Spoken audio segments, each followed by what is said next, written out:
Hello friends, last 2 ವೀಕ್ಸಿಂದ summer plants ಬಗ್ಗೆ, summer care ಬಗ್ಗೆ ವಿಡಿಯೋಸ್ ಮಾಡ್ತಾ ಇರೋದ್ರಿಂದ ಸೇವಂತಿಗೆ ಗಿಡದ ಬಗ್ಗೆನೂ ತುಂಬ ಕಮೆಂಟ್ಸ್ ಬಂದಿತ್ತು.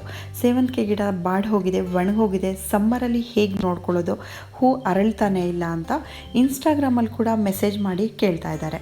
ಅದಕ್ಕೋಸ್ಕರ ಸಡನ್ನಾಗಿ ಈ ಸೇವಂತಿಗೆ ಗಿಡದ ಸಮ್ಮರ್ ಕೇರ್ ಬಗ್ಗೆ ಹೇಳೋಣ ಅಂತ ಡಿಸೈಡ್ ಮಾಡಿದೆ. So welcome back to my channel.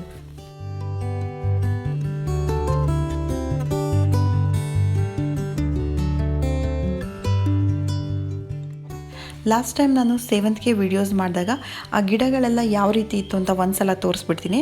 ಅದೆಲ್ಲ ಇವಾಗ ಹೇಗಿದೆ ಅಂತ ಕೂಡ ತೋರಿಸ್ತೀನಿ.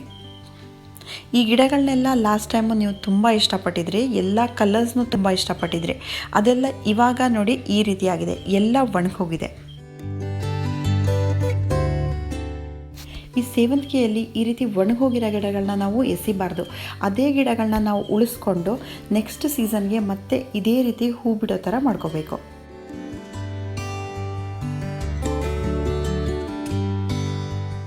ಪ್ರತಿ ಸಲ ನರ್ಸರಿಯಲ್ಲಿ ಇಷ್ಟೊಂದು ಗಿಡಗಳನ್ನ ತಗೊಂಡು ದುಡ್ಡು ವೇಸ್ಟ್ ಮಾಡೋದಕ್ಕಿಂತ ಇರೋ ಗಿಡಗಳನ್ನ ಹೇಗೆ ಸೇವ್ ಮಾಡ್ಕೊಳ್ಳೋದು ಅನ್ನೋದನ್ನ ನೋಡಬೇಕು.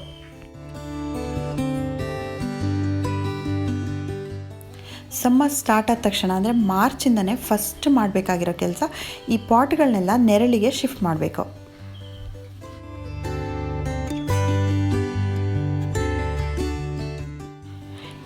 ಸೇವಂತಿಗೆ ಗಿಡದಲ್ಲಿ ರೂಟ್ಸು ತುಂಬ ಆಳದಲ್ಲಿರಲ್ಲ, ಮೇಲ್ಗಡೆನೇ ಇರುತ್ತೆ. ಶಾಲೋ ರೂಟ್ಸ್ ಅಂತ ಹೇಳ್ತಾರೆ. ಲಾಸ್ಟ್ ಟೈಮ್ ನಾನು ವಿಡಿಯೋದಲ್ಲಿ ತೋರಿಸಿದ್ದೆ. ಆ ರೂಟ್ಸಿಂದನೇ ಬೇಬಿ ಪ್ಲಾಂಟ್ಸ್ ಹೊರಡುತ್ತೆ, ಸಕ್ಕರ್ಸ್ ಅಂತ ಹೇಳ್ತಾರೆ. ಆ ರೂಟ್ಸಿಗೆ ತುಂಬ ಹೀಟ್ ಜಾಸ್ತಿ ಆದರೆ ಆ ರೂಟ್ಸ್ ಎಲ್ಲ ಸುಟ್ಟು ಹೋಗುತ್ತೆ, ಬರ್ನ್ ಆಗುತ್ತೆ. ಬೇಬಿ ಪ್ಲಾಂಟ್ಸ್ ಕೂಡ ಬೆಳೆಯಲ್ಲ ಅದರಲ್ಲಿ.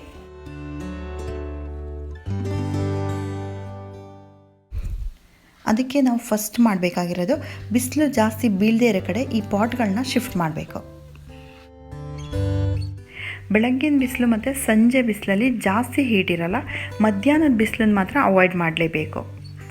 ಟೆರೆಸ್ ಮೇಲೆ ಪಾಟ್ಗಳನ್ನ ಇಟ್ಟಿರೋರು ಗ್ರೀನ್ ನೆಟ್ ಹಾಕಿಬಿಟ್ಟು ಅದ್ರ ಕೆಳಗಡೆ ಇಡಬಹುದು.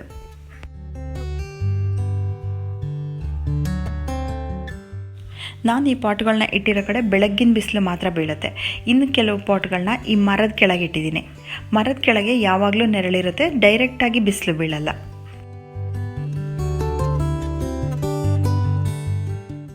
ಸಮ್ಮರಲ್ಲಿ ಹೆಚ್ಚಾಗಿ ಸೇವಂತಿಗೆ ಗಿಡಗಳೆಲ್ಲ ಇದೇ ರೀತಿಯಾಗಿರುತ್ತೆ. ಎಲ್ಲ ಒಂದು ಕಡೆಯಿಂದ ಒಣಗ್ತಾ ಬರುತ್ತೆ. ಒಣಗಿರೋ ಕಡ್ಡಿಗಳನ್ನೆಲ್ಲ ಕಟ್ ಮಾಡಿಬಿಟ್ಟು ತೆಗಿಬೇಕು. ಇದನ್ನು ನಾವೆಷ್ಟೇ ಟ್ರಿಮ್ ಮಾಡಿ ಕಟ್ ಮಾಡಿದ್ರೂ ಮತ್ತೆ ಇದರಲ್ಲಿ ಹೊಸದಾಗಿ ಚಿಗುರು ಬಂದೇ ಬರುತ್ತೆ.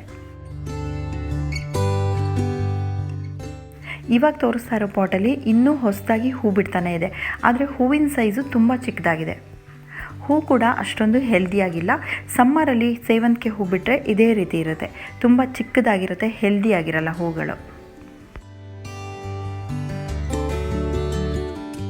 ಒಂದೊಂದು ಗಿಡಗಳೆಲ್ಲ ಈ ರೀತಿ ಆಗಿಬಿಟ್ಟಿರುತ್ತೆ, ಅದರಲ್ಲಿ ಏನೂ ಇರಲ್ಲ. ಆ ಗಿಡದಲ್ಲಿ ಪೂರ್ತಿ ಒಣಗೋಗ್ಬಿಟ್ಟಿರುತ್ತೆ.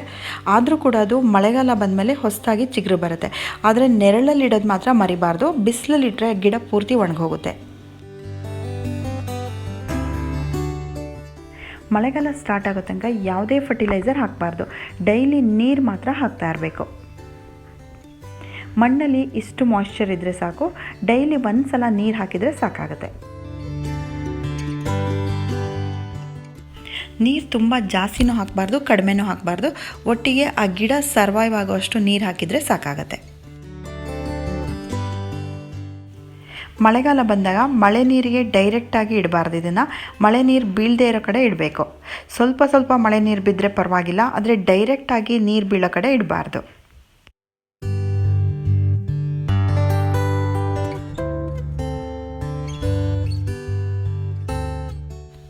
ಈ ಸೇವಂತಿಗೆ ಗಿಡದಲ್ಲಿ ಕೆಳಗಡೆಯಿಂದ ಬುಡದಿಂದ ಎಲೆಗಳು ಈ ರೀತಿ ಒಣಗ್ತಾ ಬರುತ್ತೆ.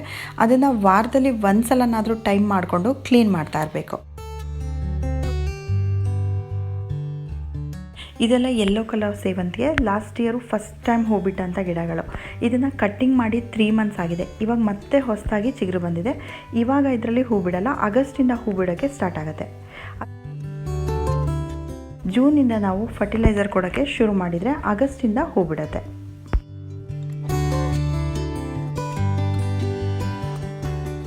ಸಮ್ಮರಲ್ಲಿ ಈ ರೀತಿ ಒಣಗ್ತಾ ಇರೋಂಥ ಸೇವಂತಿಗೆ ಗಿಡಕ್ಕೆ ರೋಗ ಏನಾದರೂ ಬಂದರೆ ಅಥವಾ ಮಿಲಿಬಗ್ಸ್ ಅಟ್ಯಾಕ್ ಮಾಡಿದರೆ ನೀಮ್ ಆಯಿಲ್ ಇಟ್ಕೊಂಡಿರಬೇಕು. 1 ಲೀಟ್ರ್ ನೀರಲ್ಲಿ 1 ಸ್ಪೂನ್ ನೀಮ್ ಆಯಿಲ್ನ ಮಿಕ್ಸ್ ಮಾಡಿಬಿಟ್ಟು ಸ್ಪ್ರೇ ಮಾಡಬೇಕು. ಆ ರೋಗ ಕಡಿಮೆ ಆಗೋವ್ರಿಗೆ ಅಥವಾ ಮಿಲಿಬಗ್ಸ್ ಹೋಗೋವ್ರಿಗೆ 1 ವಾರ ತನಕ ಸ್ಪ್ರೇ ಮಾಡ್ತಾ ಇರ್ಬೋದು.